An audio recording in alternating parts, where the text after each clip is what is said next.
Keep them, my son-in-law barked, yanking my Christmas gift from my hands and smashing it to the floor.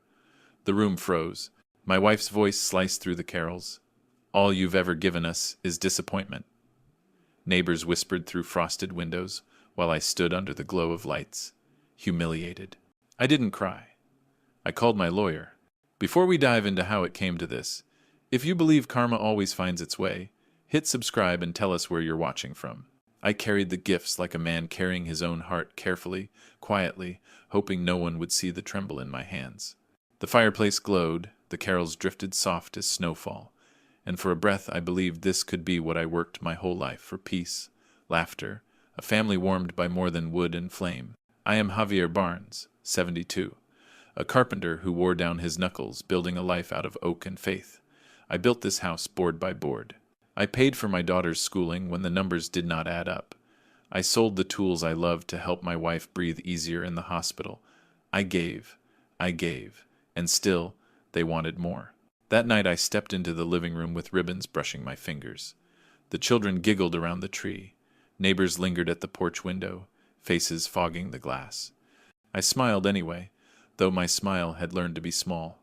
Brian, my son-in-law, rose like a judge from his chair. He yanked the top gift from my arms and hurled it onto the floor. Paper burst. A tiny wooden train I had carved skittered under the sofa. Keep them, he barked. You have never given this family anything worthwhile.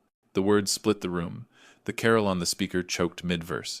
My grandchildren stared, their mouths tiny O's. I reached for the train, then stopped. It was not the toy he wanted to break. Linda's voice came next, sharp as broken glass. He is right. All you have ever given us is disappointment and the shame of calling you husband. Shame. The word hit harder than the thrown gift. Shame. After decades of overtime, splinters in my palms, pennies turned into rent, turned into tuition, turned into food. Shame after I traded the weight of my pension for Brian's first chance at a company. Melissa stood behind her husband, eyes fixed on the tree angel. My daughter, my girl who once fell asleep on my chest to the rhythm of my heartbeat. She said nothing. Silence can be a knife when it belongs to someone you love. I straightened slowly. I gathered the ribbons, not because the room deserved neatness, but because my hands needed something to do besides shaking. Outside, a neighbor whispered. Inside, the fire hissed like it knew a secret. I did not argue. I did not plead. My voice would not compete with pride. I set the remaining gifts at the base of the tree and looked at the family I had built like a house beam by beam, nail by nail, only to watch termites eat from the inside out. I did not cry. I felt the last trust leave my chest like smoke through a chimney, and somewhere beneath the crack of my heart a small, clean thought formed, cold, precise, lawful. By next Christmas, we will trade places. The laughter did not return. Not for me. Brian sat back down, smirking like a conqueror, while Linda folded her arms as if she had rehearsed that moment for months. The children shuffled, confused, glancing between me and the gifts, as if unsure which was broken, the toys or their grandfather. Neighbors lingered at the frosted window, whispering. One of them lifted a phone. I knew what that glow meant. A video. My humiliation would not stay in this room. It would ripple through church pews, through grocery aisles, through every circle where once people spoke my name with respect. I bent to pick up the shattered wrapping paper. My fingers brushed the wood train, still intact, but I let it be. My work had always been sturdier than the people it was meant to serve.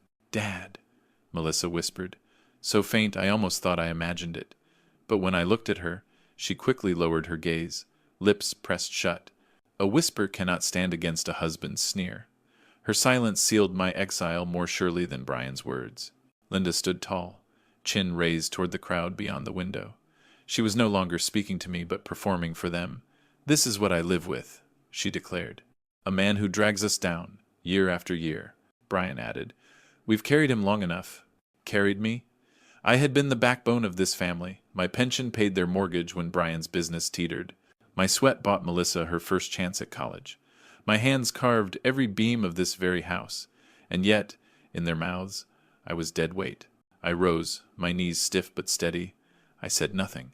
To defend myself would be to beg, and I had begged enough in life for hours, for wages, for mercy. Tonight I would not beg.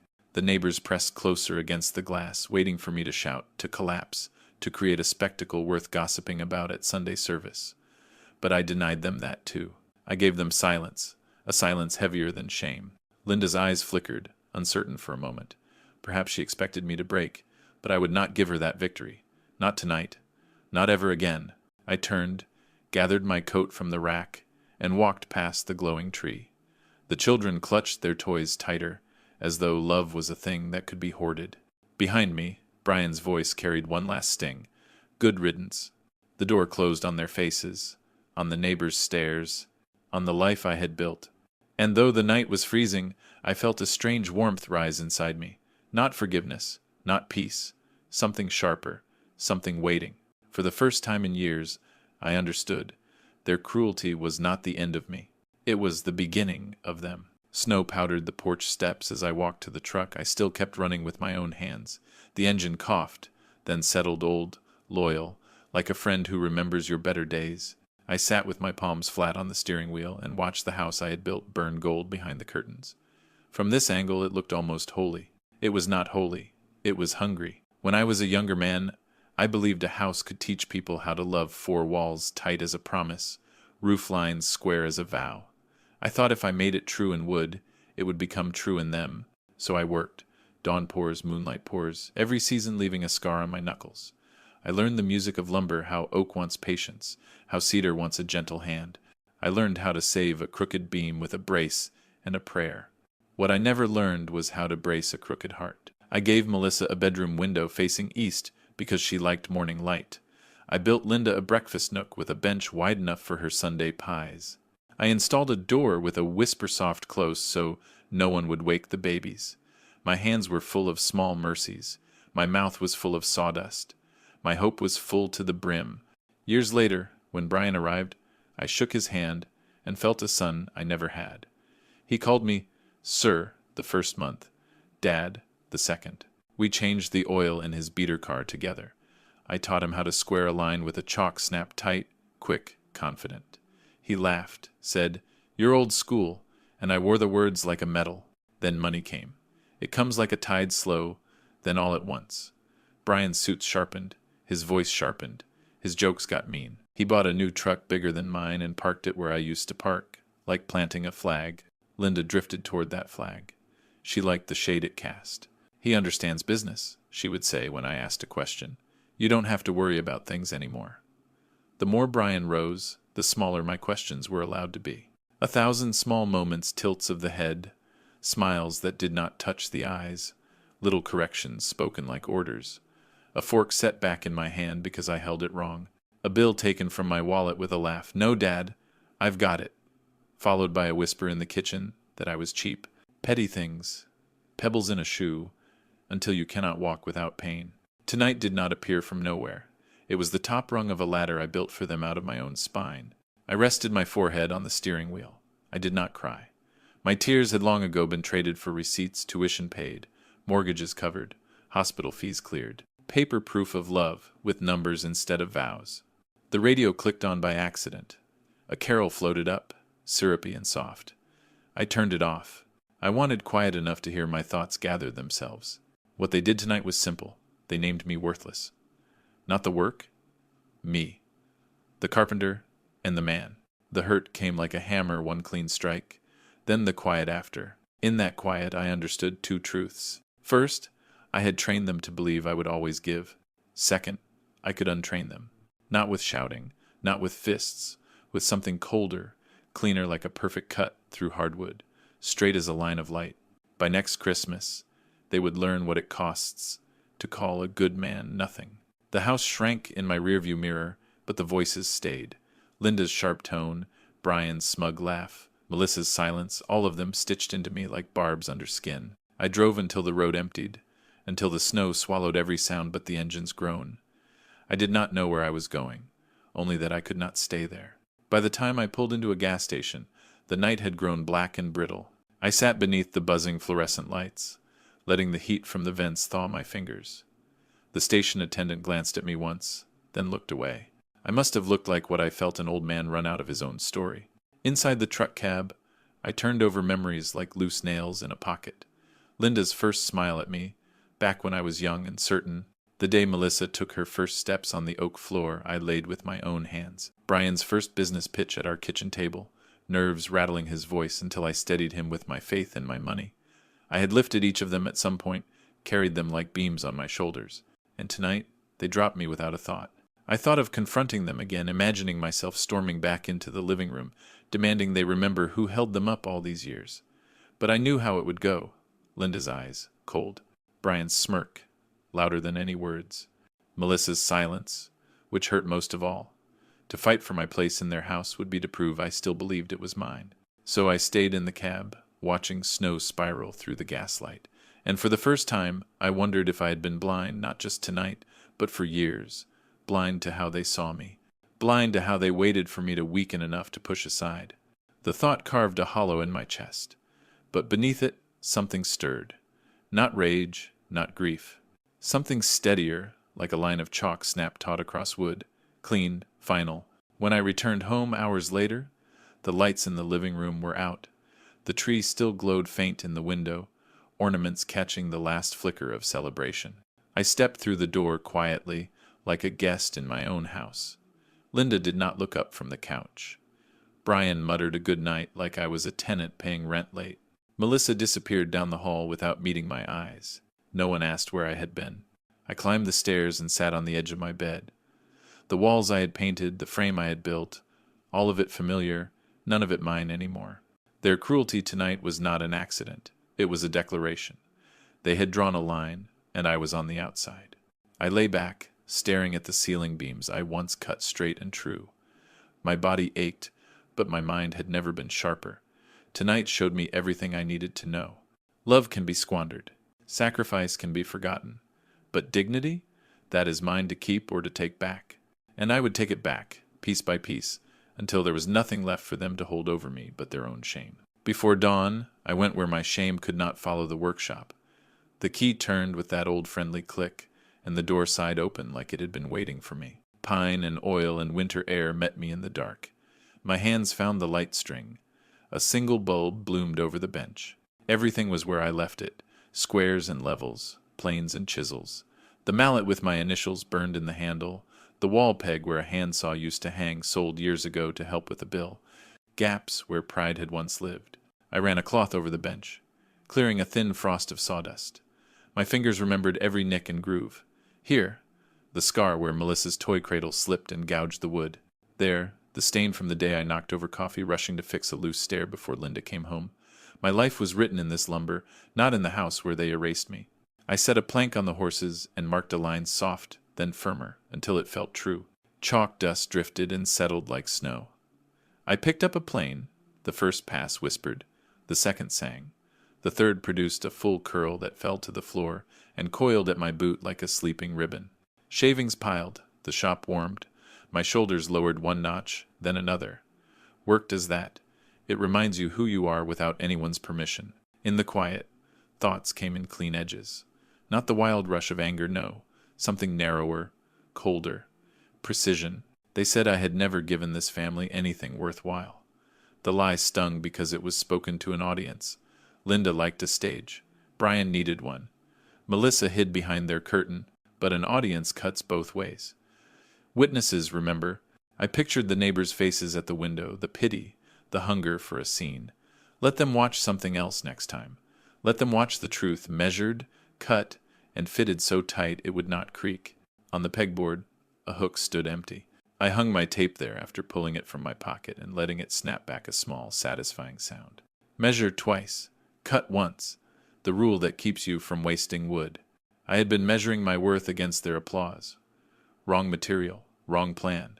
Tonight taught me to change the blueprint. So I began a different kind of layout, not on timber, but on time. I thought about records, receipts, the paper trail of my sacrifices, tuition payments, hospital invoices, the check that seated Brian's first company numbers written in my careful hand. Proof, not for argument, for accounting.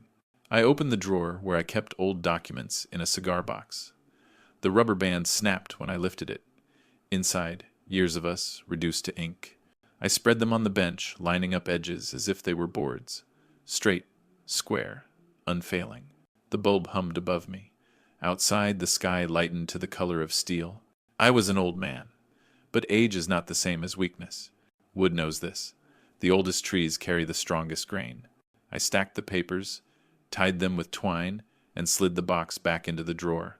I was done pleading for a place at a table I built. By next Christmas, I would not be asking for respect. I would be issuing the bill. The mind is cruel. It replays the worst nights like film reels, but it also drags you back to the moments when you thought you were winning. Sitting in that cold workshop, I remembered the beginning, not the shouting, not the betrayal, but the years when I thought sacrifice was another word for love. I worked the mills in my 20s, framing houses for men who barely knew my name. They saw muscle, not a man. But every payday, I set a bill aside for the family I was dreaming of. Linda and I were young, then her laugh could turn a meal of bread and beans into a feast. We moved into a starter house with crooked steps, and I promised her I'd build us something straighter. She kissed me like she believed it. I kept that promise. Every spare weekend, every night after the kids went to bed, I carved out our home, stud by stud, beam by beam. When my hands bled, I hid them. When my back ached, I told her I was fine. Melissa was still small, then she liked to sit on the sawdust piles and hum while I hammered. Sometimes she would carry nails in her little fists like treasure. I told myself she'd always remember her father as the man who could build anything. What she didn't see, what none of them saw, was the cost. The overtime shifts, the sunburns, the winters when I could not afford a coat because tuition and groceries had to come first. The silent trades. Hours of my life swapped for a paycheck. Then the paycheck swapped for their comfort. I gave up fishing trips with friends. I gave up the chance to start my own business when I was still young enough to risk it. I gave up sleep. I gave up pride. I gave up time, time that never comes back. Sacrifice became my daily language, spoken so often they stopped hearing it. I remember Melissa's graduation day. She wore the gown, tossed the cap, and hugged Brian, who was just her boyfriend then. I stood at the edge of the crowd, clapping until my hands hurt. She thanked him for supporting her through school. She didn't remember the double shifts. She didn't remember the mortgage extension I signed. I was invisible even then, only I refused to see it.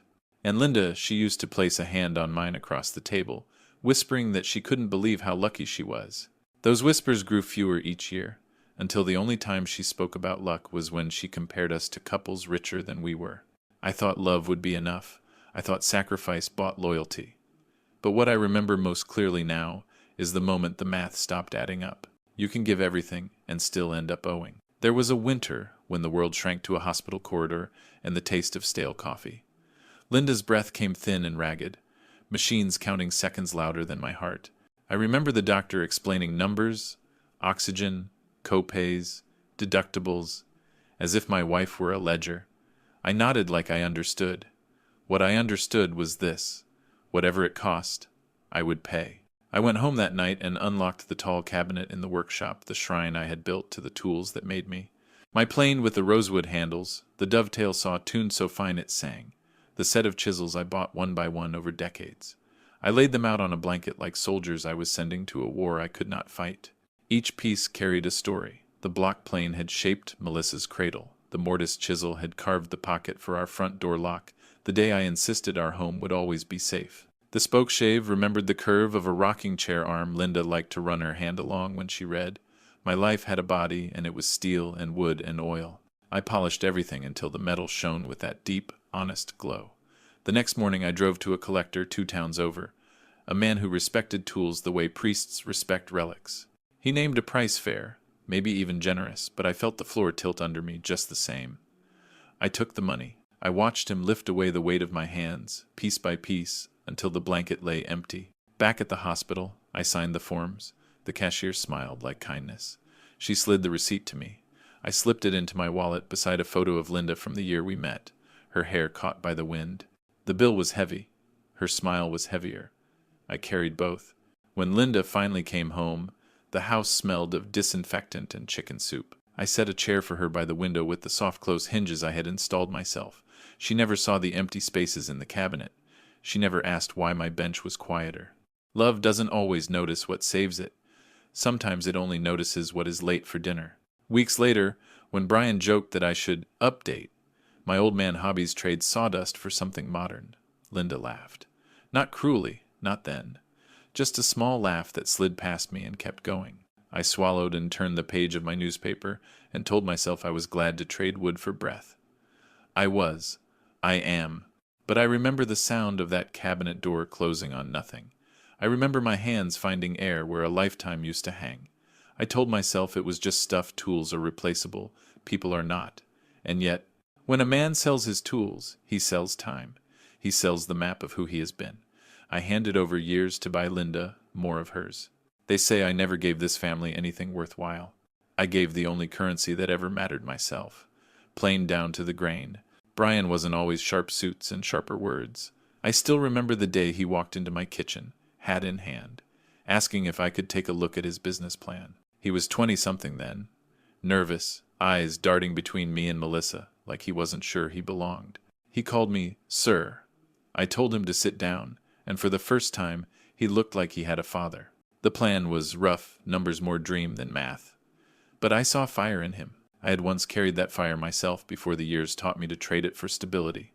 I read every line, asked questions until his voice stopped shaking. By the time the coffee pot was empty, he looked at me differently. He looked at me like I mattered. He needed seed money. Banks weren't lending. His own father had passed. His mother lived paycheck to paycheck. He had no one else. And I fooled that I was decided to be that someone. I told Linda, "This boy just needs a chance." She frowned at first, then softened when I explained how much it could mean for Melissa's future. A son-in-law with ambition, with potential. We both wanted to believe. So I did what men do when faith is heavier than fear. I pulled from my pension. Not all of it, but enough to feel the ground shift under my feet. Enough that if Brian failed, we would feel it for years. I signed the check with a hand that did not tremble because I thought I was building something larger than myself. Brian cried when I handed it to him. Honest tears. He called me Dad for the first time that night. We stood in the kitchen under the humming light, and I thought maybe this is how family grows. Not by blood, but by choice. By sacrifice. The company started small. I drove him to his first meetings, showed him how to shake a hand, reminded him to look people in the eye. Melissa beamed at him like he was already a king. Linda baked casseroles for late nights. We were all invested, each in our way. When his first deal closed, he hugged me so hard I felt my ribs creak. But money is a strange alchemy. It changes the measure of a man. As Brian's accounts grew, so did his pride. Sir disappeared. Dad disappeared. My advice, once gospel, became old-fashioned. He stopped calling me altogether, unless he needed something signed or fixed. The handshakes vanished. The respect evaporated. The gratitude rotted into entitlement. One evening, I overheard him on the phone with a friend, laughing. Yeah, the old man was dumb enough to float me. Didn't even ask for interest. Who does that? The words didn't feel like betrayal at first. They felt like gravity pulling me down, reminding me of the weight I had chosen to carry. I told myself he was just showing off. But as months turned to years, the tone stayed. The smirk sharpened. The jokes cut deeper. And I realized the cruelest truth. I had not raised a son-in-law. I had raised my replacement. And I had funded it with my own hands. Melissa's silence was never loud. It was gentle at first, like snow on a roof you don't notice until the weight threatens the rafters. I remember her wedding day, the day I gave her away without understanding what I was losing. The chapel smelled of lilies and candle wax. I had built a lattice arch for the aisle, white and clean, not a knot in sight. She slipped her arm through mine and whispered, "Don't let me trip, Daddy. I've got you," I said. The words felt like a vow to the earth itself. Brian waited at the altar in a rented tux and an unsteady smile. When I placed Melissa's hand into his, I felt a current pass through like handing over a precious tool and trusting the next pair of hands would respect it. The pastor spoke about love and patience and sacrifice. I thought, I know those words. I have lived those words. I believed I was not losing a daughter. I was gaining a son. In the months after, Melissa called often. She asked for recipes, for advice about paint colors, for help tightening a loose cabinet hinge. I would arrive with my toolbox and a smile and leave with a container of leftovers and a hug. She always hugged with both arms, like a girl who still climbed trees. We would sit on the floor, and she would tell me about her plans, her worries, her hopes. I heard myself giving the same counsel my father once gave me, steady, careful, measured. Then Brian's success arrived like a storm, a clean front that washed the old away. The calls changed. Brian thinks we should hire someone. Brian says this kind of paint is outdated. Brian thinks, Brian says. Slowly, my name moved to the bottom of her sentences. I started being CC'd on life instead of invited. One evening, I knocked on their door with a new hinge for that cabinet she mentioned months ago. Melissa opened, surprise flickering across her face before she masked it with a careful smile. "Oh, Dad, we already had it taken care of." She stepped back so I could see the gleaming, soulless hardware. "Brian didn't want to bother you. Didn't want to bother me." She said it sweetly, as if it were kindness. I nodded and pretended not to notice the toolbox growing heavy in my hand. We ate store-bought cake and talked about the weather. When I left, she hugged me with one arm, phone still in the other. After that, invitations thinned. Dinners became formal. Brian held court at the head of the table, telling stories about deals and strategy, and Melissa laughed at the right places. If I spoke, she would glance toward him before agreeing. If I offered a different view, her eyes tightened, and she changed the subject. I learned to be small in my own daughter's presence, to speak softly so nothing would splinter. The last time she asked me for help, it was to babysit on a weeknight. I arrived early, warmed bottles, built a blanket fort the way I used to do for her. When they returned, Brian looked at the fort and smirked, cute. Melissa didn't see the way the word cut. She was buckling the diaper bag, already moving, already gone. Texts went unanswered. Calls returned late, if at all. On my birthday, she sent a message. "Love you, Dad. Busy week, celebrate soon." We never did.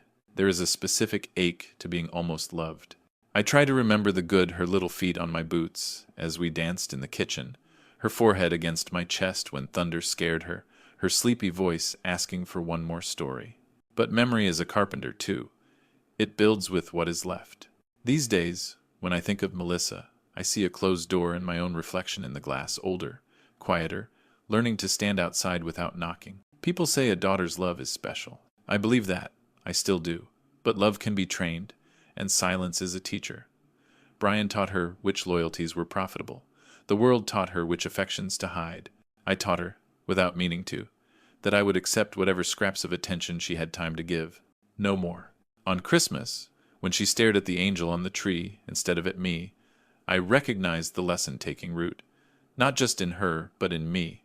The lesson that a father can stop begging to be heard, that a man can stop being the cushion that softens everyone else's fall. I will always be her father. Blood does not forget.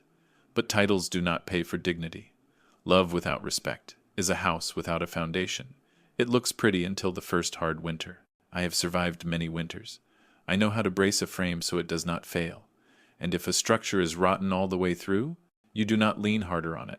You build something new. It is strange, the way money changes shape depending on whose hands it rests in. In mine, it was always a tool, another nail, another plank, another chance to hold my family up. In Brian's, it became a weapon, a mirror polished enough to blind the people who looked too long.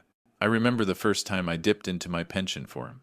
It felt like carving into my own body, shaving away a piece of marrow I would never grow back. But he needed it, and I told myself a son-in-law's future was worth the ache of an old man's bones. I told myself Melissa's comfort was worth a few less meals for me, a few more winters in the same coat. That money launched him. From one store to two, from a rented office to a polished headquarters with glass walls that gleamed like arrogance. He brought Linda to see it once, parading her through like royalty. I trailed behind, nodding at the shiny desks, at the workers who greeted him as Mr. Carter. I should have felt proud. Instead, I felt like a ghost haunting someone else's success. At dinner parties, he liked to drop hints. Melissa's dad helped us early on. Guests would turn to me, smiling, asking what I had done. Before I could speak, Brian would laugh and add, "Yeah, he floated me when no one else would. Guess old age makes you sentimental." Laughter would ripple, glasses would clink, and my role was reduced to a punchline. Linda joined in, eventually. She would pat my arm, smile to the crowd, and say, "Javier's always been generous, sometimes too generous for his own good." As if generosity was a weakness, as if sacrifice was a flaw. The same woman whose hospital bed had once been paid for with my tools now rolled her eyes when I offered advice about her son-in-law's empire. Melissa, she stayed quiet, but her silence was its own betrayal. She never corrected him, never reminded them that his first contract was signed at my kitchen table, that his first car was bought with my loan, that every dollar I gave was meant to build her future. She let the laughter stand, and silence, once again, weighed more than words. I watched Brian rise while I shrank, watched him buy suits while I patched mine, watched him drive cars with leather seats while I coaxed my old truck through another winter. He called it progress. I called it amnesia. And then came the cruelest part. When the past was not just forgotten but rewritten. One night, after too many drinks, he sneered, "You should thank me, old man. I've given Melissa a life you never could. You'd still be in that shack if it weren't for me." My shack. My hands. My beams. My roof. He had twisted the truth until I was the one begging for scraps of credit at a table I built. That night, I did not argue. I let him toast himself. I let Linda smile. I let Melissa laugh softly, though her eyes flickered with guilt she would never speak. I carried the dishes to the sink, washed them in silence, and drove home with my pension a little smaller, my dignity a little thinner. Money is supposed to buy freedom. Mine bought chains. But chains can be cut, and I remembered something my father told me when I was young. Every debt has its reckoning. I gave Brian everything he needed to climb, and in return, he handed me the rope. One day, I promised myself, I would decide how it tightened. There was a night small, ordinary, forgettable to anyone but me when Linda's voice finally changed from weary to cold. We were at the kitchen table, the same table where I had drawn up plans for our home, where I had cut checks to cover Melissa's tuition, where I had once placed a newborn in her arms. Brian was holding court, telling some story about a deal that made him more money in a week than I had ever made in a year. He spoke fast, hands slicing the air, his pride filling every corner of the room. I added one sentence. "Just one," I said. "Careful, son. Growth that fast can splinter if the foundation isn't strong." Brian laughed loud, dismissive. "That's old school talk, Javier. We know what we're doing." I might have left it there, but Linda put her hand on his arm and looked at me the way a teacher looks at a slow student. "He's right, Javier. Times are different. You wouldn't understand. Brian knows best now. Brian knows best. Now." The words cut deeper than his laughter. Linda had once told me I was the wisest man she knew. She used to ask my opinion on everything: paint colors, budgets, even how to handle neighbors. My answers built our lives as surely as my hammer built our walls. And now, with a gentle pat on her son-in-law's arm, she dismissed me like a broken tool. I tried to smile, to hide the fracture. I swallowed coffee that tasted bitter even before it cooled. Melissa busied herself with clearing plates, pretending not to notice. Pretending was safer. Pretending was easier. That was the night I understood something had shifted. Not suddenly, but over years, like rot creeping through wood where no one sees. I was not husband, not father, not mentor. I was background, furniture. A chair that creaks but still holds weight until the day someone decides to replace it. Later, in bed, I lay awake, listening to Linda breathe. Once, I used to count her breaths as proof she was still alive, as comfort after long shifts. That night, each breath sounded like distance. I whispered her name once, quietly, just to see if she would stir. She didn't. I turned my face to the wall and stared at the paint I had rolled myself decades ago. My own work was the only thing that still answered me. The next morning, Linda left early with Brian to tour some new property. She didn't ask if I wanted to come. She didn't leave a note. She didn't even tell me when she'd be back. The kitchen table sat empty, my coffee cooling beside a chair no one cared to fill. I looked at the wood grain, traced it with my finger, and thought, this table has held more loyalty than the people around it. There are betrayals sharp as knives, and there are betrayals quiet as snow. That night was the latter. No shouting, no slammed doors. Just a slow, cold shift, my wife looking at another man as if he were the one she had built a life with. That is what I remember most. Not the humiliation, not even the insults. What I remember is the way love can turn its back without making a sound. And once it does, there is no hammer in the world that can nail it back into place. There is a cruelty in clarity. Once it arrives, you cannot return to the comfort of not knowing. For years I told myself my sacrifices were seeds time, money, health buried into the soil of family. Someday, I thought, the harvest would come. Respect, gratitude, love that aged like wine. But sitting alone with the echoes of their laughter at my expense, I understood the truth. Some soil is barren, some seeds rot where they are laid. I had given up my youth, one shift at a time. I traded backaches for tuition bills, Christmas bonuses for down payments, overtime hours for doctor's fees. every ledger balanced in their favor. I never asked for repayment, only recognition, a thank you, a smile that said they remembered.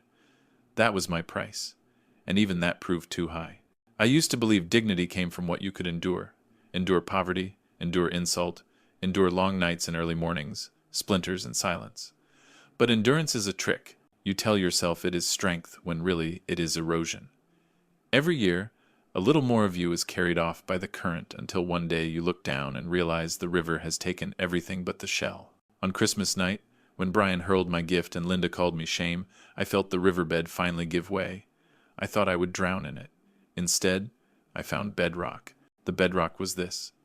I had trained them to believe I was endless, that no matter what they demanded, I would provide, that no matter what they said, I would stay, that my love was a faucet that never ran dry. I could untrain them. The thought startled me. It was not loud, it was not bitter, it was clean, almost gentle, like a sharp plane shaving away rough edges. For the first time in years, I considered that I was allowed to choose where my sacrifices went, that I could stop feeding a fire that only wanted to burn me down. What I remember most is the weight that lifted with that realization. Not joy, not yet, but space where grief had lived, space where humiliation had echoed. Into that space, something else began to grow. Cold, yes, but steady. A resolve with straight grain and no knots. I sat in my workshop days later, staring at the empty hooks where my tools once hung, at the cigar box of receipts and records. Evidence, proof, not of my worth that I no longer needed to prove, but of theirs. Proof of what they owed, proof of the debt. And in that silence, I knew, endurance was over.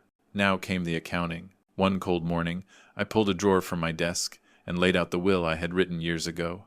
The paper was yellowed at the folds, the ink slightly faded, but the words still held. Every asset, every acre, every dollar I had scraped together set to pass to Linda, Melissa, and, through her, Brian.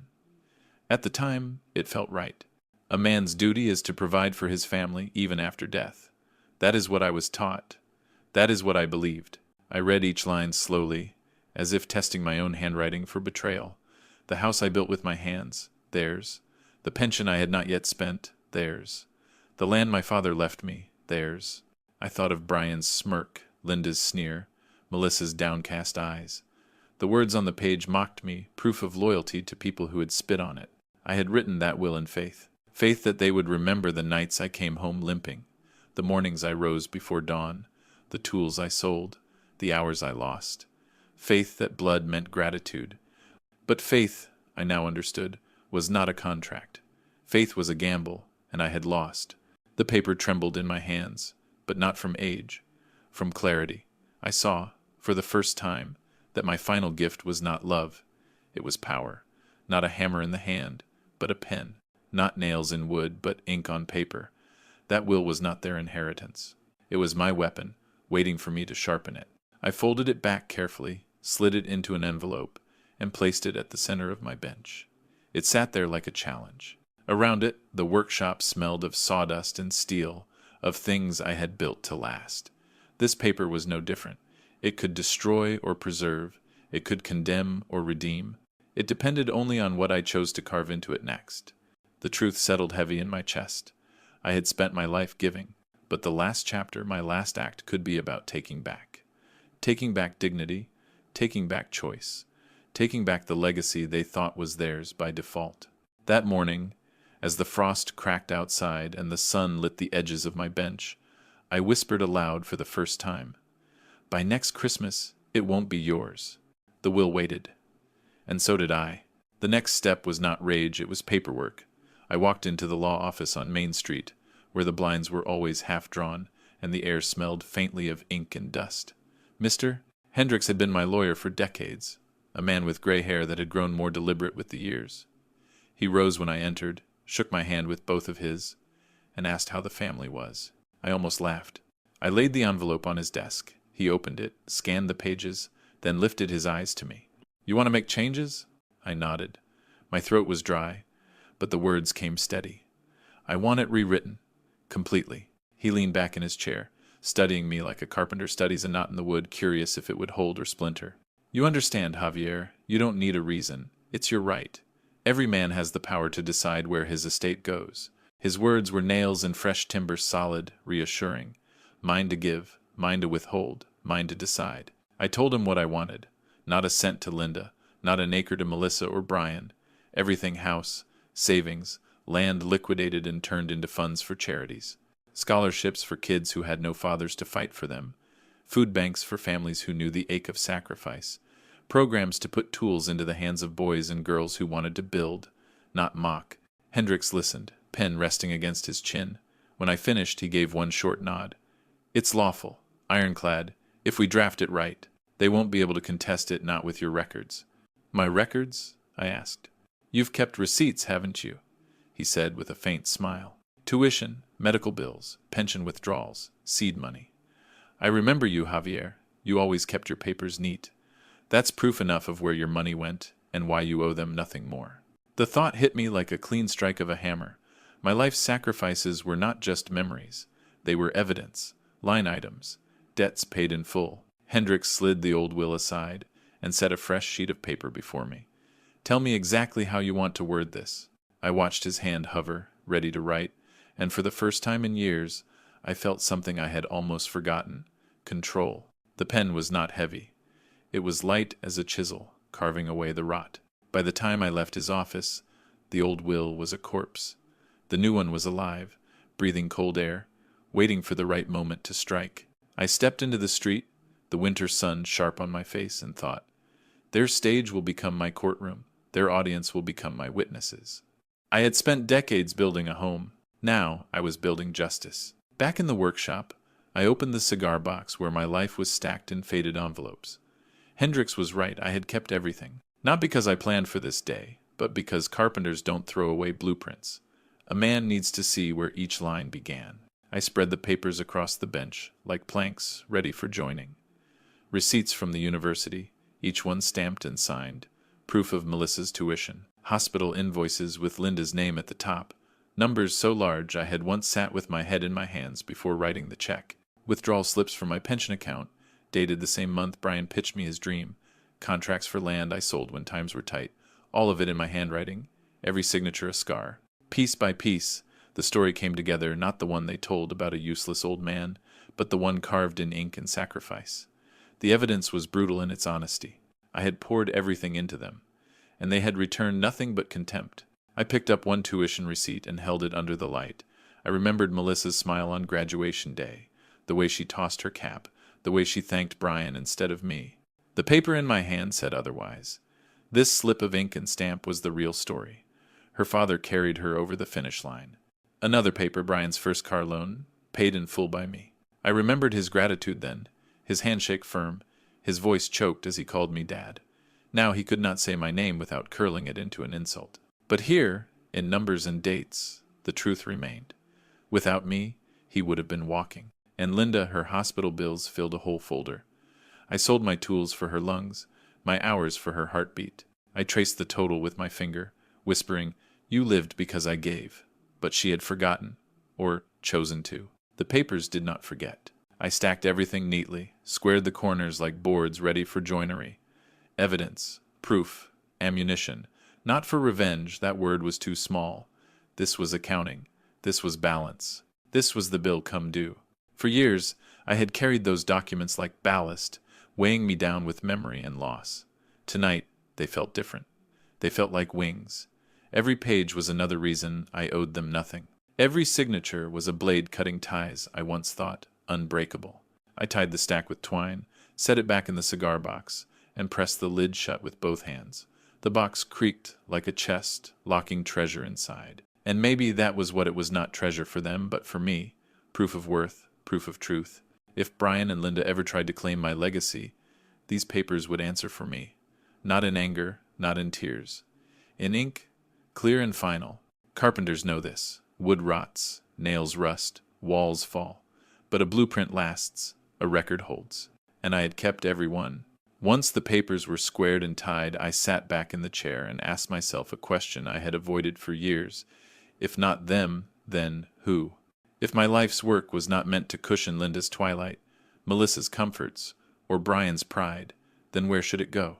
The answer came slowly, like light seeping through cracks in a barn wall, not to those who scorned sacrifice, but to those who still understood its weight, to the children whose fathers never came home from shifts, whose mothers worked 2 jobs and still came up short, to the kids who carried nails in their small fists the way Melissa once did, dreaming of building something that would last, to the families who counted pennies at the grocery counter, who knew the shame of being told they had given nothing worthwhile. I started making calls. The food pantry downtown, the scholarship fund run by the union, a church group that repaired homes for veterans. Each voice on the other end carried a kind of gratitude I hadn't heard in years, not performative, not polite, but real. When I told them I was looking to donate, they didn't ask how much. They asked what moved me to give, and for once, I did not feel like I had to defend myself. I only said, because I know what it is to work until your hands don't open in the morning. They understood. I visited the pantry first. Rows of shelves lined with cans, volunteers stacking boxes in coats older than mine. A woman thanked me just for showing up, before I had given a dime. At the scholarship office, I met a boy who wanted to be an engineer but couldn't afford the textbooks. His eyes lit when he talked about bridges, about strength and tension, about how structures hold. I thought, here is someone who knows what foundation means. Every place I went, I saw echoes of myself, not in their despair, but in their determination. They were people who had not forgotten that worth is measured in sweat, not applause. They were people who would remember. That night, I drove past Brian's new office building, glass gleaming under floodlights. It looked expensive, impressive, empty. I wondered if he had ever walked into a food pantry. I wondered if Linda had ever spoken to a child who studied by candlelight. I doubted it. Their world had no room for humility. Mine still did. I went home lighter than I had in months. The will was no longer just a weapon against my family, it was a gift to strangers who deserved it. For the first time, I felt like my sacrifices might finally land where they were meant to, not wasted, not mocked, not forgotten, not forgotten. I lay in bed that night and whispered into the dark. By next Christmas, they will learn the difference between inheritance and legacy. The sense of this grated every due, and I smiled not because of what I would take from them, but because of what I would give away. Quiet preparation became my craft. I began selling pieces of myself the way I once sold furniture, methodical, deliberate, without fanfare. There was land upstate I had held on to for years, waiting for Melissa to one day want a summer cabin. She never asked. She never even visited. I signed the deed over to a realtor, took the check, and felt lighter. There were stocks tucked away, dividends I had once imagined passing on to grandchildren for their college funds. I sold them too. The broker called me "Sir" 3 times in one conversation, and I realized it had been years since anyone in my own family had spoken that word without sarcasm. Respect from a stranger carried more warmth than silence from blood. Furniture went next, the heavy oak pieces I had built early in my marriage, each one a pledge of permanence. The buyer was another carpenter, younger, eager. He ran his hand along the joints, whistled low, and said, "Whoever built this knew what he was doing." I didn't correct him. I only smiled, because for once, someone saw me. Brian and Linda didn't notice. Too busy with galas, with trips, with showing off their empire. Melissa didn't ask where I disappeared on afternoons, or why my truck bed sometimes came back empty. Their blindness was its own gift, it gave me cover. Each sale fed the fund Hendricks was building. He showed me numbers on paper, neat columns, growing taller each week. "By the time we're done," he said, "this could change lives." I nodded, thinking how strange it was that destruction for them could be salvation for others, that by erasing their inheritance, I was finally creating a legacy. One evening, after signing away another account, I drove past the house glowing with lights. Laughter spilled from the windows. For a moment, I wondered if they were speaking of me. Probably not. Probably I was already a ghost in their stories. That thought used to crush me. Now it freed me. A ghost cannot be bound by expectations. A ghost can haunt on his own terms. In the workshop, I stacked the receipts from every sale beside the old ones, the tuition, the hospital bills, the loans, proof of what I had given, proof of what I was taking back. 2 ledgers, finally balancing. I did not rage. I did not cry. I worked. Carpenters know the rhythm. Measure, cut, fit, repeat. And just as in wood, so in justice, the cleanest cuts are made in silence. By Christmas, they would discover what had vanished, and by then, it would be far too late to ask why. Whispers travel faster than truth. It began with small nods at the diner, the kind where a neighbor looks at you a second too long before lowering their eyes. Then came the murmurs after Sunday service, when I felt the space widen around me as if gossip carried its own gravity. At first, I thought it was pity that they had seen too much through frosted glass last Christmas. But then Mrs. Green stopped me in the parking lot, hand clutching her purse tight. "Javier," she said softly, "I didn't know about Brian, about how he speaks of you." I didn't ask what she meant. I only tilted my head, let her words hang. She hurried off, cheeks flushed, but the seed was planted. Later that week, I overheard two men at the hardware store. "Imagine calling the man who built your house worthless," one muttered. "Ungrateful bastard." They didn't notice me in the next aisle. I didn't correct them. For once, the truth was working without my voice. I had let slip just enough casual remarks over coffee, a well-timed sigh when asked about Brian's company, a deliberate pause when Linda's name came up. Nothing more. People fill silence with their own conclusions, and neighbors, hungry for stories, began connecting the dots. The receipts, the sacrifices, the humiliation at Christmas, it all leaked like sap from a cut tree, slow but impossible to stop. The more they talked, the more isolated Brian and Linda became. Invitations thinned, smiles turned stiff. Even Melissa's friends stopped calling as often. I saw it in the way Brian's jaw clenched when he passed me on the street, in the way Linda's eyes darted at church when the hymns ended. Respect is a fragile currency. Once it's gone, every room becomes a courtroom. I didn't need to shout my truth. I only needed to let it breathe, and once it did, it spread.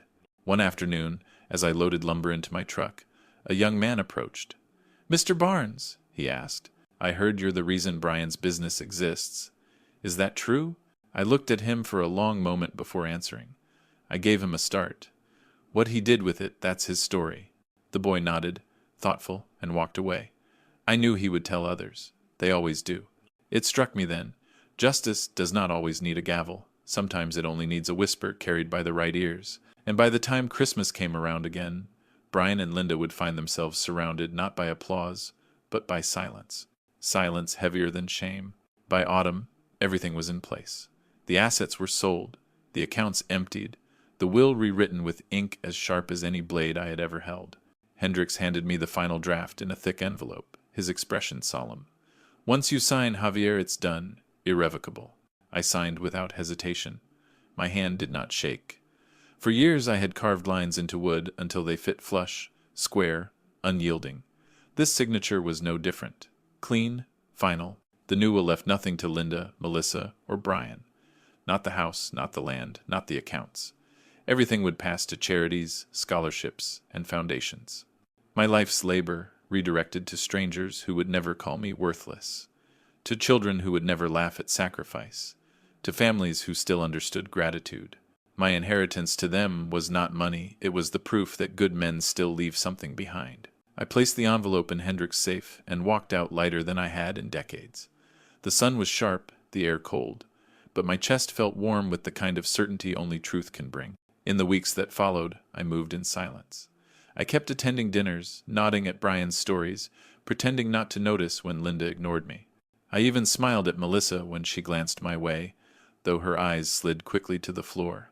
They thought they had won, that my humiliation was permanent, that Christmas had broken me for good. But carpenters know the truth. The last nail is the one that holds the structure. And I had just said it. The will waited in its safe, patient as seasoned wood. 1 year was all it needed. One more Christmas, one more gathering, one more audience. Then, under the same lights that had once burned me with shame, they would kneel. I no longer feared their cruelty. I no longer feared their silence. The weapon was ready, legal and moral, etched in my own hand. The next stage was not to prepare, but to wait. And waiting, I discovered, is its own form of power. By next Christmas, the reckoning would not just arrive. It would be witnessed. The next Christmas came colder than most. Snow lay heavy on the eaves, muffling every sound except the crunch of my boots as I walked up the same steps I had built 50 years earlier. The wreath on the door was new, gaudy, not my style. Through the window I saw them, Brian laughing too loud, Linda leaning in like he was the center of the universe, Melissa pouring wine with her eyes down. The children darted around the tree, ribbons trailing. It could have been a picture from any holiday magazine. Perfect. Except I knew the rot underneath. This time, I did not come with gifts. No ribbons, no paper, no wooden toys carved with care. I came with a lawyer. Hendricks walked beside me, briefcase in hand, his breath clouding the air. He said nothing we had rehearsed enough.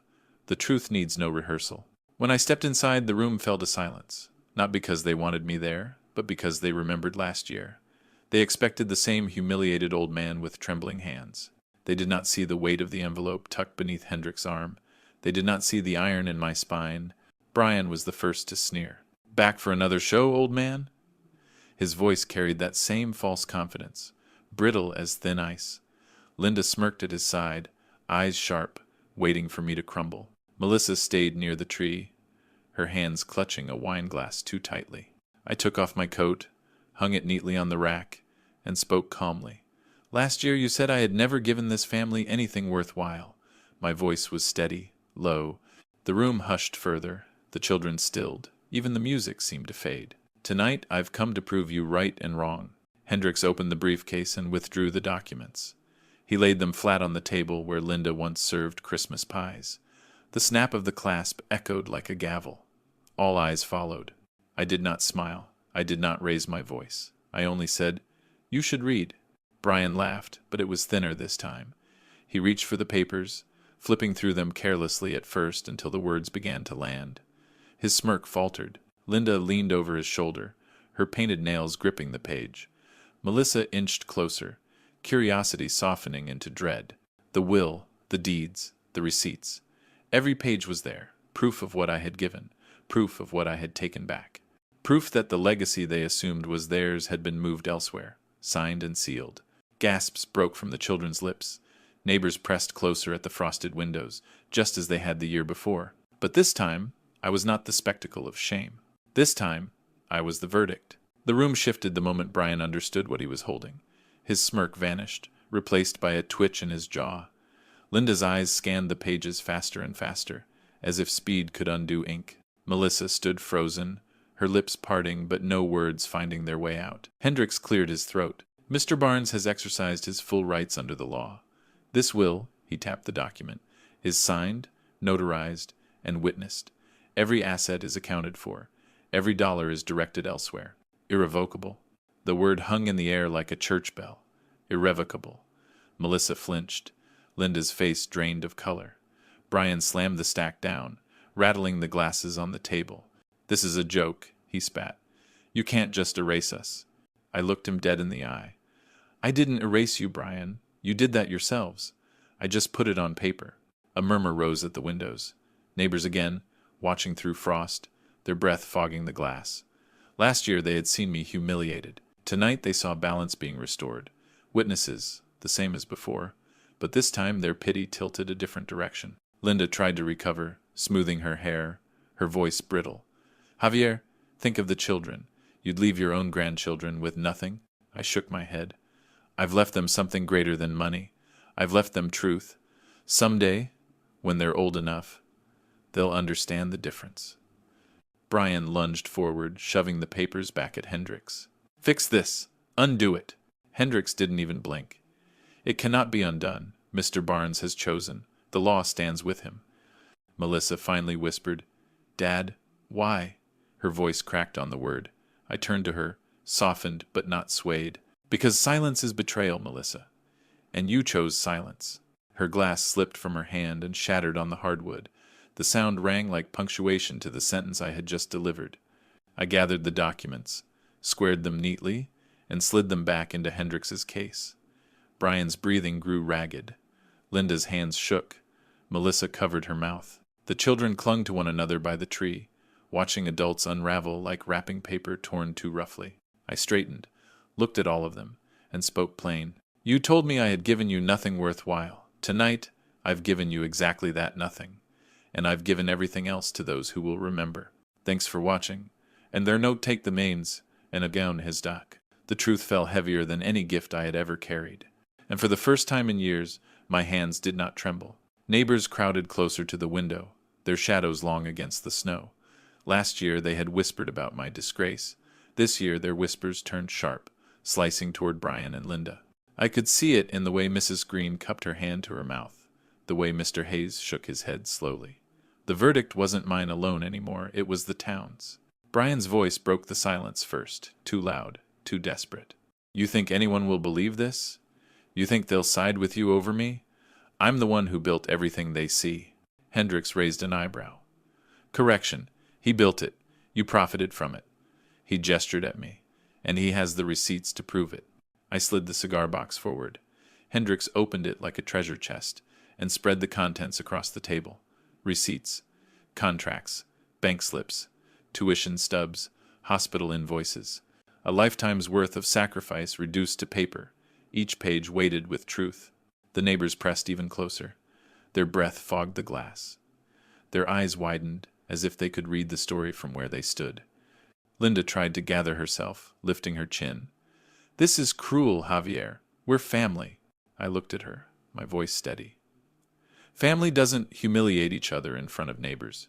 Family doesn't mock the hands that fed them. Family doesn't stay silent while betrayal grows roots. Her lips trembled. For once, she had no script, no performance, just silence. Melissa sank into a chair, eyes wet, but still she said nothing. Even now, her silence was the loudest betrayal of all. Brian jabbed a finger at the papers. This doesn't change anything. My business, my name stands on its own. Hendricks stacked the receipts neatly, his calm a knife sharper than anger. Your name will carry the weight of what's written here, and names crack under the weight of truth. The room buzzed with tension. The children huddled near the tree, clutching ornaments like talismans. Outside, a neighbor muttered, ungrateful, and the word carried, a spark leaping from one mouth to another. I did not need to add more. The documents, the witnesses, the silence of those accused, it was enough. Reputation is fragile. Tonight theirs was splintering, piece by piece, under the same lights that had once burned me. I folded my hands on the table, calm as a judge, waiting for the gavel.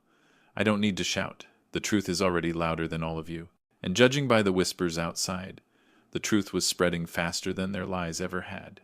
Brian tried to rally, puffing his chest, voice booming across the room. This isn't final. I'll have it thrown out. I'll drag you into court, old man, and watch you beg. Hendricks didn't even flinch. He simply pushed his glasses higher on his nose and replied, calm as winter.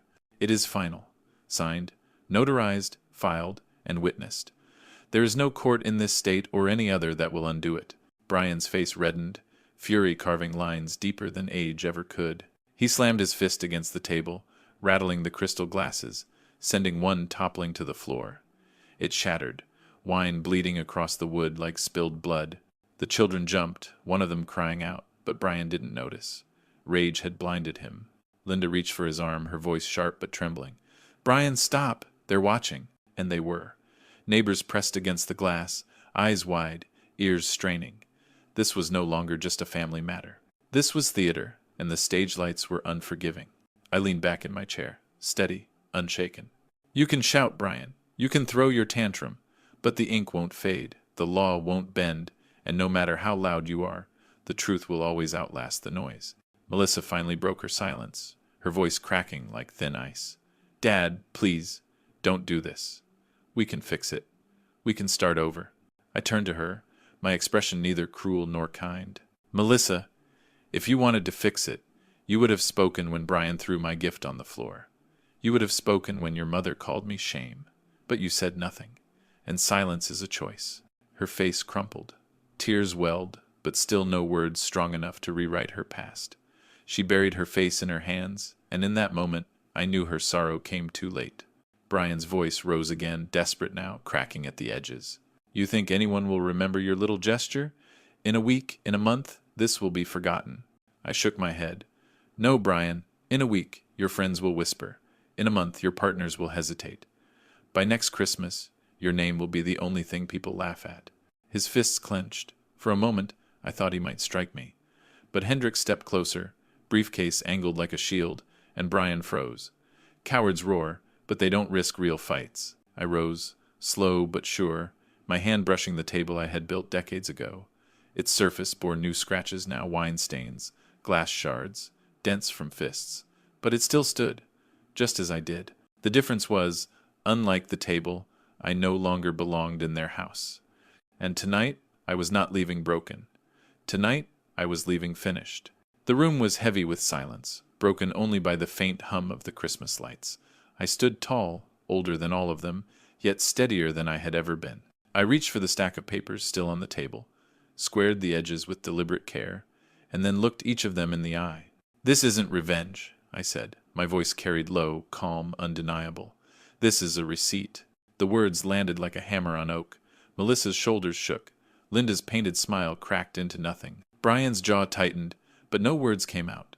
The children whispered to each other, confusion in their eyes, but awe in their silence.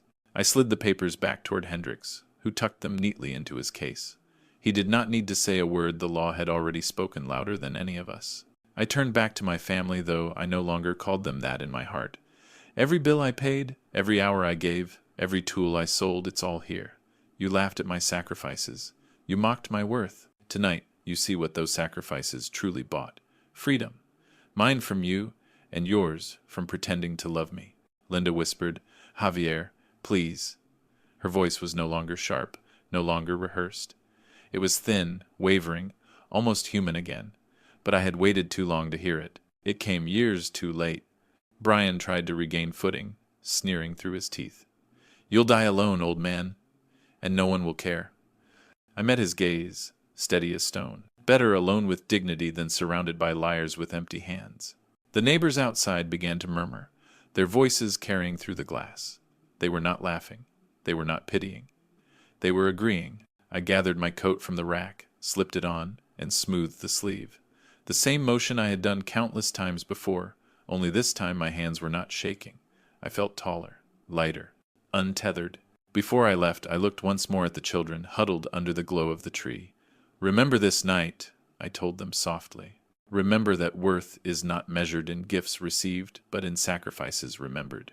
Then I turned to the door, opened it, and let the winter air rush in. It bit my face, sharp and clean. Behind me, I heard Brian curse. Linda weep, Melissa sob. Ahead of me, the snow waited, untouched. And I walked into it, leaving their noise behind, carrying only silence, the silence of a man finally free. Linda crumpled into a chair, her hands clutching the edge of the table as though it might steady her world. The woman who once looked at me with fire in her eyes now looked at me as if I were a stranger, someone who had wandered into her home to deliver ruin. Perhaps I was. Perhaps ruin was the only language left to speak. Her voice trembled. "Javier, we built this life together. How could you take it all away?" I leaned forward, resting both palms on the table I had carved decades ago. "No, Linda, I built this life. You enjoyed it. You spent it. And when the time came, you sided with the man who mocked it. Don't you dare call theft what is simply correction." Her eyes welled. For the first time in years, she had no rebuttal, only tears. Brian paced like a caged animal, muttering curses under his breath. Every so often he'd throw a glance toward the window, where neighbors still hovered. He hated witnesses. He thrived in boardrooms, behind closed doors, where his voice was the only one that mattered. But here, the audience was not his to command. "Javier," he snarled, "you think this makes you noble? You've humiliated your own blood." I shook my head slowly. "No, Brian. I've revealed what was already there. I didn't humiliate you. You humiliated yourselves the moment you mistook my silence for weakness." Melissa finally lifted her face, streaked with tears. "Dad, I never wanted this." "And I'll next for Grebe, and I'll next have an day." "Neither did I replied. My voice cracked once, but only once. "All I ever wanted was respect. And when you couldn't give that, you left me no choice but to take back everything else." The clock on the mantel chimed the hour. Its sound filled the room, steady, undeniable, like the ticking of a gavel marking judgment. Hendricks snapped his briefcase shut. The echo was final. I slipped my gloves on, pulling each finger snug. "This house will still stand," I said quietly. "But it will never again stand on my back." Linda sobbed into her hands. Brian muttered more threats he didn't have the power to keep. Melissa whispered my name, soft and broken, like a prayer unanswered. I turned toward the door, Hendricks following close behind. The Christmas lights blinked behind me, garish now, their cheer twisted into irony. Outside, the neighbors parted, making room on the snowy path. Some nodded, some placed hands on my shoulder. Respect. real respect, the kind I hadn't felt from family in years. I breathed in the night air, sharp, honest, free. I had walked into that house carrying shame. I walked out carrying nothing but dignity, and dignity weighed less than any gift I had ever held. Melissa followed me to the doorway, her steps hesitant, her voice barely above a whisper. "Dad, wait." I turned, my hand on the knob, the cold draft of winter already seeping in. She looked smaller than I remembered, shoulders curled in, eyes red but still unable to meet mine for long. "I'm sorry," she said, the words fragile as glass. "I should have spoken sooner. I should have stopped them." As a scaling knot out to our genero. For a moment, the weight of her childhood pressed on me, the little girl who once rode my shoulders, who once slipped her tiny hand into mine without fear. I wanted to reach for that memory, to believe it still lived inside her. But memories don't outweigh choices. And her silence had been a choice. I shook my head slowly. "Melissa, I don't doubt that you loved me once. But love without courage isn't love, it's convenience. And convenience doesn't earn inheritance." And Seddon, her tears spilled, streaking her face. She reached toward me, but her hand stopped in midair, trembling. "Is there really nothing left for us?" I looked past her, into the room where Brian stood seething, where Linda hid her face, where the children clutched ornaments like they were anchors in a storm. "There's truth," I said softly, "and truth is all I have left to give." Her hand dropped, her shoulders slumped. Silence settled heavier than her words. I opened the door, letting the winter night rush in. The cold bit at my skin, but it was cleaner than the air inside that house. Behind me, Melissa's quiet sobs mixed with Linda's muffled cries and Brian's muttered curses. The sounds of a family unraveling. I stepped onto the porch. Neighbors parted again, eyes wide, some filled with pity, others with something closer to respect. No one spoke. They didn't need to. Their silence said everything. As I walked down the steps, I thought of Melissa's question, whether there was nothing left. The answer burned clear in my chest. Nothing left for them, yes. But for me? For the world beyond their walls? There was everything. I tightened my coat against the wind and kept walking, each step carrying me further from the wreckage I had once called family. Behind me, the glow of the Christmas lights dimmed, swallowed by snow. I didn't look back. Not once. The snow crunched beneath my boots as Hendricks and I walked to the truck. Neither of us spoke at first. The silence felt earned, like the pause after the final strike of a hammer. When we reached the cab, he turned to me, his breath clouding in the cold. "You did it, Javier," he said. "They can't touch a thing. It's finished." I nodded. Words felt unnecessary. The papers in his briefcase were louder than any declaration I could make. As we drove away, the house shrank in the mirrors, glowing with a garish light against the winter dark. I thought of how many nights I had returned to that house broken, ashamed, bent under their scorn. Tonight, I left it taller than I had in years. That house was no longer my prison. It was their cage, now walls echoing with their own greed, their own silence. Hendricks asked if I felt relief. I thought for a long moment before answering. Number, not relief. Balance. "Der Wergene no did. Hever Fabland didn't. Does the tand." He gave a small nod, as if that word fit better than any other. We passed through town, and I noticed faces turning as the truck rolled by. Some of the neighbors who had stood at the window now stood at their porches, word already spreading like fire on dry timber.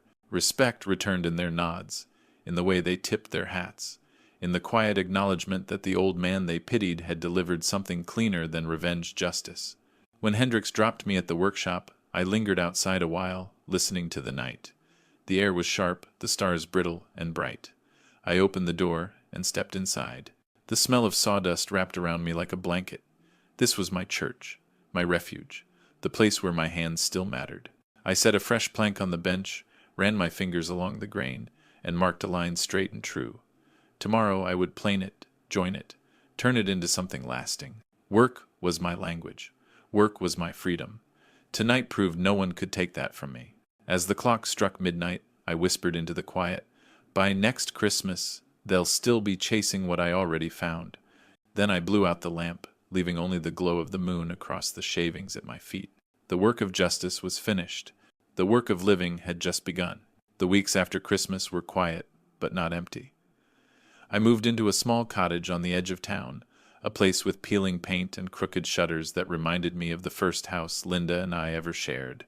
Except this one was mine, only mine. No echoes of laughter twisted into scorn, no voices waiting to cut me down. Just four walls, a roof, and the freedom to breathe without permission. The neighbors stopped by at first, some curious, some offering help with repairs. I thanked them, but I told them I had it handled. And I did.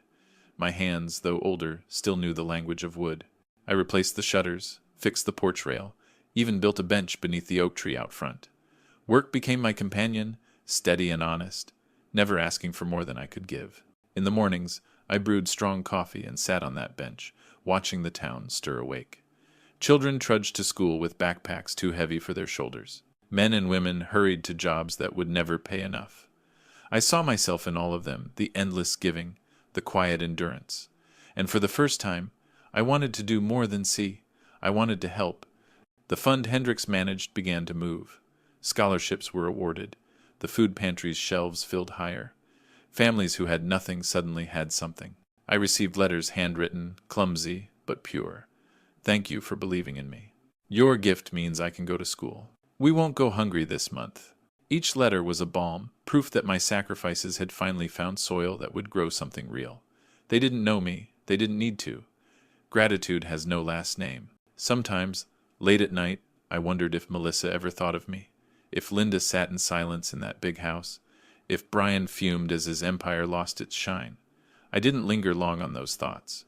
Their world no longer owned me. Their silence no longer defined me. I had my own silence now, and it was peace, not exile. On Sundays, I opened the workshop to neighborhood kids. I showed them how to plane a board, how to set a nail straight, how to measure twice so you only cut once. Their laughter was different from the laughter that once scarred me. This laughter built instead of destroyed. One boy held up the birdhouse we finished together and said, "Mr. Barnes, this is the best Christmas gift I ever got." There is no down him. And in that moment, I realized I had never stopped being a giver. I had only stopped giving to those who mistook generosity for weakness. This time, I was giving to people who remembered. The letters kept coming, folded sheets with uneven handwriting, sometimes smudged with ink, sometimes with tears. They came from boys and girls I would never meet, families I would never sit across a table from, but their words carried more weight than any thanks I had ever received from my own blood. Because of you, I'll be the first in my family to go to college. Because of you, we didn't lose our home this winter. Because of you, my brother got his medicine. Because of you. 3 words I had longed to hear from Melissa, from Linda, from Brian. 3 words they never gave me. And now they arrived in envelopes from strangers who owed me nothing but gratitude and gave it freely. I kept the letters in a wooden box I built from leftover pine, each one folded neatly, squared at the edges like boards fitted true. When the box grew full, I built another, then another. A wall of proof rose in my cottage, not proof of wealth, but of worth. On Saturdays, I drove to the food pantry. The volunteers knew me by name now. "Morning, Mr. Barnes," they'd say, handing me crates to unload. My back ached, but it was an honest ache, the kind that comes from lifting for someone else's sake. Children darted between the aisles, clutching cans like treasure, their laughter ringing high and clear. That sound rebuilt something in me I thought was gone. At night, I sat by the fire with one of the letters, reading it aloud to the empty room, not because I needed to, but because hearing the words filled the silence with something kinder than memory. Because of you. The phrase wrapped around me like a blanket. Sometimes I imagined Linda opening bills she couldn't cover without me. Sometimes I pictured Brian fielding cold stares at his galas, his charm no longer enough to erase whispers. Sometimes I wondered if Melissa's children asked her why Grandpa never came around anymore, and what answer she gave. But those thoughts drifted quickly. Their absence was not my burden. Their downfall was not my joy. I had built a new measure for myself, and it was lined with pine boxes full of gratitude. The world beyond my family's betrayal had proven something simple. Sacrifice, when placed in the right hands, becomes seed, and seeds, when planted in good soil, grow forests. I had stopped watering weeds. Now, I was planting trees. News has a way of traveling without legs. By spring, whispers about Brian and Linda had hardened into truths the town no longer bothered to hide. At the diner, I overheard 2 men at the counter chuckling. "Imagine biting the hand that built your house," one said, and then watching him take it all back. They laughed, not at me this time, but at Brian. Brian stopped showing up at church. Linda came once, weeks later, but the pew around her stayed empty. No one slid in beside her. No one offered a handshake at the end. Even Melissa, when she dared to attend, kept her head bowed, as if prayer could muffle the silence pressing in from all sides. Respect, once squandered, does not grow back. Not in a town that remembers. Business partners withdrew, too. I heard from Hendricks that Brian lost a contract after word spread of how he treated me. If he'll humiliate his own father-in-law, how would he treat clients? One investor asked. Reputation cracks faster than glass, and when it cracks, it cuts. Linda tried to host her annual spring luncheon. Only 2 guests came. Neighbors who once gossiped with her now crossed the street to avoid her. The woman who had basked in being the center of every room now found herself sitting alone, porcelain teacups lined like soldiers with no war to fight. Melissa remained the quietest. I sometimes saw her at the market, her children tugging at her sleeve, her smile brittle when she noticed me. Once, she opened her mouth as if to speak, then closed it again, fear or shame sealing her lips. We passed like strangers, though blood hummed between us. That was her choice. I did not chase it. I did not need their attention anymore. The town had shifted its gaze. When people stopped me on the street now, it was not to pity but to thank. You showed us what dignity looks like. You reminded us there's more than money. You proved that even old men can win. Their words were simple, but they carried weight. Respect returned not from the people I once bled for, but from those who finally saw the truth. One evening, a neighbor boy knocked on my door. He held out a birdhouse we had built together in my workshop. Mom says it's the prettiest thing we own, he said, grinning wide. I hung it in the oak tree out front, and when the first sparrow landed on its perch, I thought, here is legacy, not contracts, not inheritances, not false laughter around a table. Legacy is what shelters the next life, even if it's only a bird. And so, while Brian's empire cracked, Linda's social crown slipped, and Melissa's silence deepened, I found myself freer than I had ever been. Their world shrank. Mean grew. A letter arrived in early summer. I recognized the handwriting immediately, Melissa's, careful and rounded like it had been since she was a girl practicing cursive at our kitchen table. My hands lingered on the envelope, longer than they should have. For a moment, I imagined it might hold the words I had waited decades to hear. Inside, her sentences stumbled between apologies. She wrote of sleepless nights, of children asking why their grandfather never came around, of shame that clung heavier with each passing day. She admitted she should have defended me, that her silence had been cowardice dressed as loyalty to her husband. She ended with 5 words that trembled on the page. Please forgive me, Dad. Please. I sat at the table, the letter open before me, the morning sun spilling across the words. Forgiveness, such a small word for such a heavy demand. My chest ached with memories, her hand in mine as a child, her laugh echoing through the house I built, her eyes darting away on Christmas night as I was humiliated. Love and betrayal braided together so tightly I could hardly tell one from the other. I folded the letter carefully and slid it into the pine box, where I kept the notes from strangers, the because of you letters that had rebuilt my heart piece by piece. Melissa's letter sat among them, but it did not warm me. It lay there like a stone among seeds. I did not write back, not because I wished her pain, but because forgiveness was not mine to give anymore. Respect was the currency she had squandered, and once it is gone, no apology can buy it back. She would have to live with her silence, just as I had lived with mine. That was her inheritance. Not wealth, not comfort, but consequence. Days later, I saw her at the market again.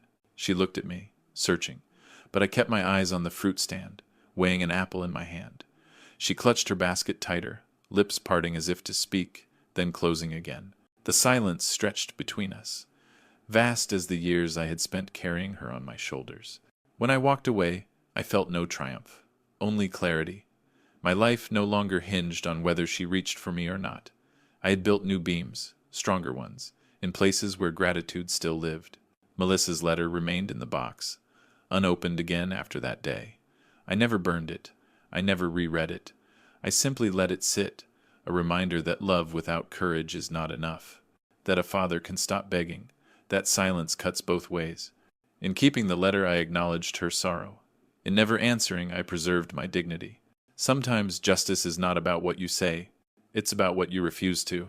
When December returned, I decorated my own small tree in the cottage. Nothing grand, no towering fir dripping with gold, no piles of boxes meant to impress. Just a modest pine with wooden ornaments I carved myself, each one smooth and simple, honest as the hands that shaped them. I strung white lights along the branches, their glow soft, steady, enough to warm the room without blinding it. That night, I sat in the armchair with a mug of coffee, the fire crackling low, and let the quiet settle around me. A year ago, I had stood humiliated under lights that mocked me. Now I sat under lights that asked nothing of me but to shine. Peace, I realized, is not the absence of noise. It is the presence of dignity. Through the window, I saw neighbors passing on their way home from church. Some waved, some tipped their hats.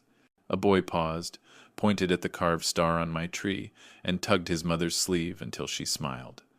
That small recognition was more than all the applause I had ever begged for in my own family's house. I opened one of the pine boxes filled with letters and pulled out a note from a girl who had written months earlier. Because of you, I get to be a nurse. I promise I'll remember your kindness forever. I read it aloud, the words wrapping around me like carols sung soft. I set the letter back in its place, among dozens more, each one proof that my life had not been wasted. I thought of Linda's house across town, of the grand tree likely drowning in ornaments, of Brian's booming laughter covering cracks in his pride, of Melissa's eyes avoiding her own reflection in the glass. They had the spectacle. I had the substance. They had the show. I had the truth. And the truth was enough. On Christmas morning, I opened no gifts but felt no lack. My gift was freedom, the freedom to give where gratitude lived, the freedom to wake without shame, the freedom to sit in silence and not feel alone. I raised my mug toward the tree, the lights flickering back at me like an old friend, and whispered, "Merry Christmas." Not to them, not anymore, to myself. Some nights, I still walked the old streets, past the house I had built, board by board. From the sidewalk, it looked the same. Warm lights in the windows, wreath on the door, smoke curling from the chimney. But I knew better. A house can stand straight and still feel hollow. I had built it to last a lifetime. They had filled it with silence and greed. I never lingered long, just long enough to remind myself that even the strongest beams cannot save a structure when the hearts inside have rotted. Then I would turn away, my boots crunching in the snow, heading back to my cottage where laughter from the children I taught still echoed in the walls. My workshop had become a refuge not only for me but for others. The neighborhood kids kept coming, sometimes dragging friends, sometimes parents who thanked me with eyes more than words. We built shelves, stools, toys. We sanded rough edges until they were smooth enough to hold without splinters. And in those small acts, I found the thing I had been searching for all my life, not recognition, not repayment, but belonging. Belonging doesn't come from blood. It comes from shared work, from respect, earned and given in equal measure. I saw it in the way those children grinned when a birdhouse held together, in the way their parents nodded as if to say, "This man matters." Sometimes late at night I thought of the sacrifices that had brought me here, my pension, my tools, my youth, my dignity nearly lost. Each one a cut I had taken without complaint.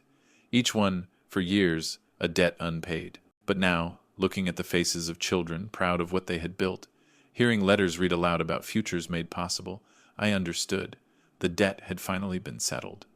I had given, I had lost, and in losing, I had found. Freedom is not forgetting the pain.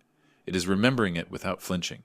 It is carrying the scars like maps of where you will never return. As winter deepened, I lit my tree again. Alone, yes, but not lonely. The glow filled the cottage, soft and steady, reflecting in the pine boxes stacked against the wall. Proof that sacrifice can outlive betrayal, proof that a man can reclaim himself. I raised my glass to the quiet and said, "This is mine."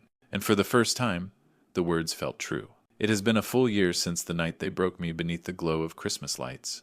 A year since the gift I carried was hurled to the floor. A year since my wife called me shame. A year since my daughter chose silence. I remember it clearly, not with pain, but with distance, as if it happened to another man. Perhaps it did. The man I was, then no longer exists. This Christmas, I did not walk into their house. I did not stand under their roof or their judgment. I stayed in my cottage, where the fire crackled steady and the tree bore only the ornaments I had carved. Simple, honest, mine, Neighbors came by with pies, children with birdhouses, volunteers with letters of thanks. They filled my small space with warmth, with laughter, with something my larger house never truly held respect. One boy pressed a letter into my hand and whispered, "You changed my life." 5 words. All I had ever wanted to hear. Words my family never gave me, now spoken by someone with no reason to lie. I stepped outside at dusk, the snow falling quiet, and looked at the sky. For years I searched it for answers, prayed into it for patience, begged it for strength. Tonight, I simply breathed it in. No prayers, no begging, just peace. Somewhere across town, I imagined Brian pacing, Linda weeping, Melissa whispering excuses to children too young to understand. Their house might still shine bright with lights, but I knew the shadows inside were longer than ever. That was their inheritance: silence, consequence, emptiness. Mine was freedom. I thought of the words I had spoken a year ago, the words that ended everything and began it anew. This isn't revenge. This is a receipt. I carry them with me still, not as a weapon, but as a truth. I owed them nothing. They owed me respect. The debt was never paid, and so I collected in the only way left. I turned back into the cottage, shut the door against the cold, and left the night to itself. No backward glance, no lingering ache, no forgiveness, only freedom. And in that silence I finally understood. The greatest gift I ever gave was walking away.